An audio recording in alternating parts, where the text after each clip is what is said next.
what is the average time that it takes someone to go through that process? And particularly what I'm curious about is how that holds up other components of whether that be workforce development, right? Getting new workers on, but also our foster parents, right? So as a former foster parent with the state, and somebody who still does mentorship through the University of Kentucky, I just talked to a family the other day that it took them 14 months to get through the process. And I know the extreme need that we have for good quality homes. And to say we are on a shortage is an understatement.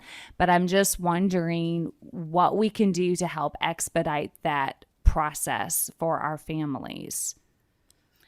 So we have been, like I said, working during all along to build our capacity within the care system to make that process easier and more quicker. If it's an in-state background check, those are done, I say relatively quickly, but within 2 to 5 days usually, within a week's time frame. But if it's and that's, like I said, that's our average turnaround time. But if it's an out-of-state request, then that's where we have to involve KSP and some of the FB, those pieces, and those can take longer. So if an individual has lived out of state within the last 5 years, then we have to complete the out-of-state background check, and that can be a longer, take longer to get back. We're dependent upon other agencies.